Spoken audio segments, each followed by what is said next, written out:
Everyone, आज AIB का lecture number 15 शुरू करेंगे हम, जिसमें नेक्स्ट 20 क्वेश्चंस हम पढ़ेंगे। उम्मीद करती हूँ आपकी AIB एग्ज़ाम की बहुत अच्छी तैयारी चल रही होगी।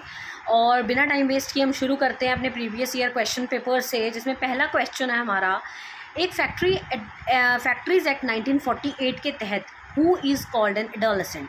एडोलेसेंट कौन होता है फैक्ट्रीज़ एक्ट 1948 के अकॉर्डिंग? एक ऐसा बच्चा जिसने 17 साल की उम्र पूरी की है, नहीं की अभी तक, सॉरी, एक ऐसा बच्चा जिसने 18 साल पूरे नहीं किए, या 15 से 18 के बीच की उम्र का, या इनमें से कोई भी नहीं। तो वो बच्चा जो 15 से 18 साल के बीच का है वो एडोलेसेंट माना जाता है फैक्ट्रीज़ एक्ट 1948 के according. A warrant of arrest may be extended. एक वारंट ऑफ अरेस्ट है, वो कहाँ एक्सटेंड हो सकता है? To that place where the offender has committed the offence, to any place of India, to the place specified under CPC, या none of the above.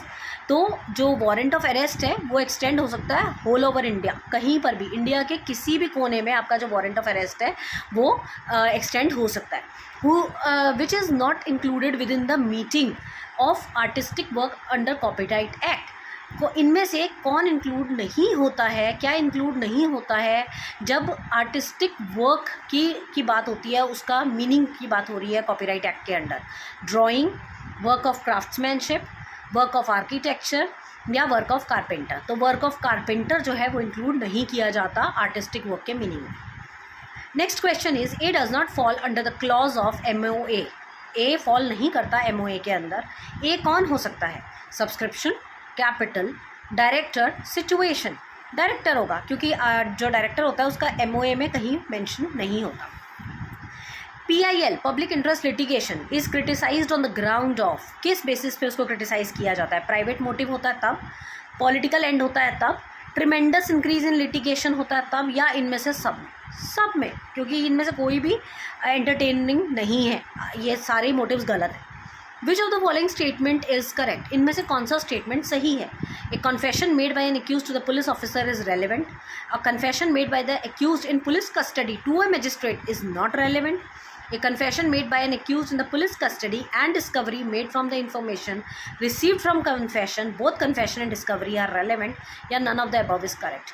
तो हमारा सेकेंड वाला स्टेटमेंट जो है वो करेक्ट है कि कन्फेशन जो एक्यूज्ड ने किया है पुलिस कस्टडी में to a magistrate is not relevant, क्योंकि मजिस्ट्रेट और पुलिस कस्टडी एक साथ नहीं हो सकती।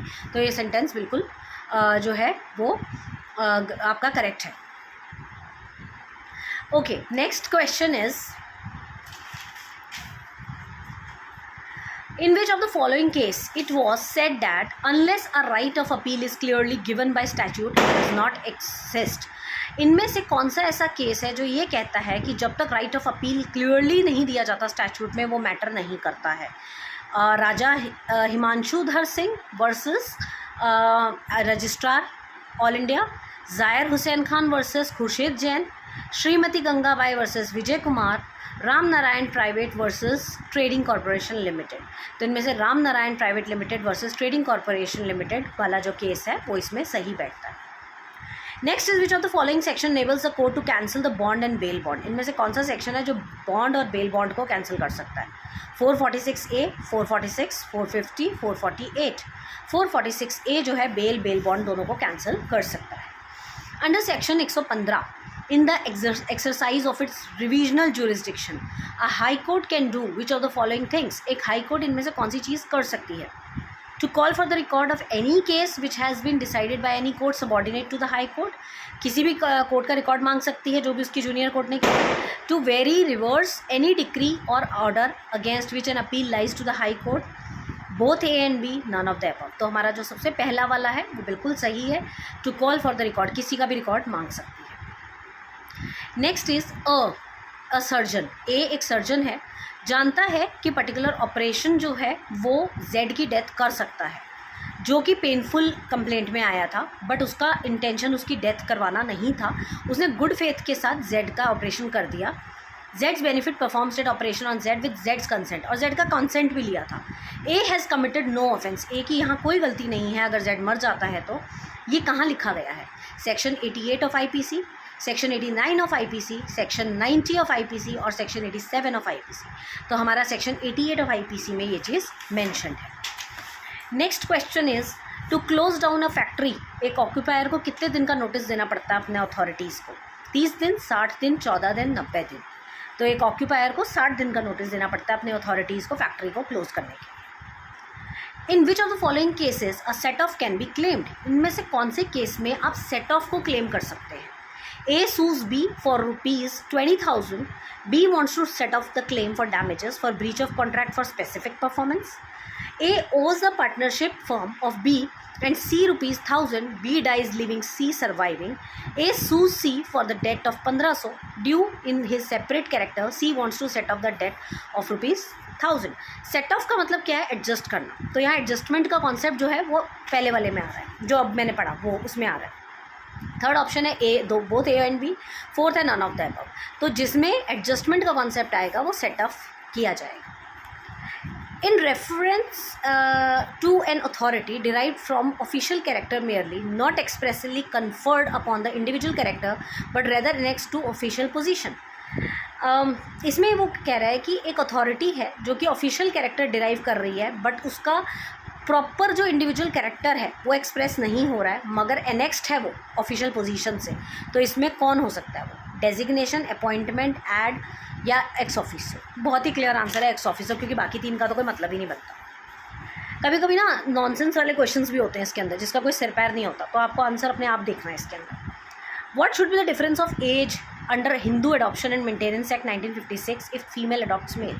अगर एक औरत एक लड़के को अडॉप्ट करना चाहती है एज अ चाइल्ड तो कितना एज गैप होना चाहिए Hindu adoption and maintenance act के अंडर? 21 साल, 18 साल, 25 साल, 16 साल, 21 साल, ये हमने पढ़ा है। Next is dealer includes a person who is engaged. Dealer कौन होता है? वो जो in building bodies for attachment to chassis, in repair of motor vehicles, in the business of hypothetical leasing और हायर परचेज, या ऑल ऑफ द अबव। इनमें से ये सारे ही काम डीलर करता है। Which of the following case is leading case in terms of deliberate delay in filing of suit resulting in huge losses to the complainant? अगर suit को फाइल करने में डिले कर देते हैं तो किस कंप्लेनेंट की बहुत सारा लॉस हुआ था? ये केस कौन सा है? जॉन डिसूजा वर्सेस एडवर्ड अनी, Babulal Jain versus Subhash Jain, Pratap Narayan versus YP Raheja, professor Krishna Raj Goswami versus Mukashir. तो professor Krishna Raj Goswami versus Mukashir. I am sorry for this crackers, थोड़ी थोड़ी बीच में आवाज़ आ रही होगी आपको। Next is a reference can be made during the pendency. एक रेफरेंस किया जा सकता है पेंडेंसी के दौरान। The subordinate court refers the case to the high court for the latter's opinion on the question of law. A subordinate court refers to the case to the high court for latter's opinion in the question of evidence. Same चीज़ें हैं, इसमें 4 चीज़ दी गई है, question of law पे, question of evidence पे, question of fact पे या क्वेश्चन ऑफ कोर्ट प्रोसीजर पे। तो आपको ये बात बहुत अच्छे से पता है, रेफरेंस को किया जा सकता है पेंडेंसी कब? जब क्वेश्चन ऑफ लॉ की बात हो रही हो, ठीक है। क्वेश्चन ऑफ लॉ जहाँ होगा वहाँ पेंडेंसी को रेफ़र किया जा सकता है। Next is government employees may refer their unresolved grievances and labor dispute to। जो गवर्नमेंट एम्प्लॉयज़ हैं वो रेफ़र कर सकते हैं उनके unresolved grievances and labor dispute किसको? Internal labour department, bureau of labour relation, public sector labour management council या department of labour. True answer is public sector labour management council. Next is chairperson of cyber appellate tribunal is appointed by. कौन appoint करता है cyber appellate tribunal का chairperson? Central government in consultation with CJI, state government in consultation with CJI, central government या central government with controller of certified authority. तो central government appoint करता है इन consultation with chief justice of India. In case of cooperative society maximum amount कितना है जिसमें income tax नहीं लगता है? 50,000, 20,000, 30,000 या नील? 50,000 पे टैक्स नहीं लगता है। Minto Morley reforms is associated with which act? Minto Morley reforms जो है इनमें से कौन से एक्ट के अंडर आता है? अब ये क्वेश्चन कहाँ ढूंढेंगे आप? Indian council act 1912, Indian council act 1908, Indian council act 1856 and Indian council act 1909। तो correct answer is Indian council act 1856। Next question is filing with the court to object one's or another's imprisonment is called. इनमें से कौन सा writ जो है वो आप किसी के लिए पूछ सकते हो कि आपने किस अथॉरिटी से इसको अरेस्ट किया? Writ of quo warranto, prohibition, habeas corpus, none of the above. तो हमें पता है हेबीज कॉर्पस एक ऐसा रिट है जिसमें हम पूछ सकते हैं बाय व्हाट अथॉरिटी आपने इसको अरेस्ट किया है। Next question is the fulfilling the constitutional obligation under article 300A the land acquisition act is the law providing for. Land acquisition act जो है वो किसको प्रोवाइड करता है? Acquisition of land and taking over possession of land, assessment of compensation, payment of compensation या all of the above. तो हमारा सही आंसर है acquisition of land and taking over possession of land. तो ये हमारे थे आज के 20 क्वेश्चन जो बहुत ही इंपॉर्टेंट लगे मुझे और हमें अच्छे से करना है। इसमें से 2-4 क्वेश्चन ऐसे भी होंगे जो आपको थोड़े कॉम्प्लिकेटेड लगे होंगे या आपको लगा होगा कि बहुत लंबे लंबे क्वेश्चन है, समझने में थोड़ा सा मुश्किल होगा। आप जब एक क्वेश्चन को 3 से 4 बार पढ़ेंगे तो आपको चीज़ें समझ आने लग जाएंगी। बट मेरा सजेशन आपको ये रहेगा कि जो क्वेश्चन छोटे हैं, ईजी हैं, उनको फटाफट कीजिए, बड़े क्वेश्चन को बाद के लिए छोड़ दीजिए। आपका टारगेट कहीं यहाँ पर परसेंटेज बनाना या फर्स्ट आना नहीं है, आपका टारगेट है सिर्फ 45 क्वेश्चन सही करना, और वो 45 क्वेश्चन बड़े आराम से सही हो जाएंगे अगर आप थोड़ा सा दिमाग से पेपर करेंगे। तो अगर आप सोच समझ के पेपर करेंगे तो 45 question is not a big deal. तो I wish you all the best for your exams. देखते रहिए वीडियोस, मेरे से जितना हो सकेगा मैं क्वेश्चंस इसमें अपडेट करूँगी ताकि ज़्यादा से ज़्यादा क्वेश्चन आप सुन पाएँ।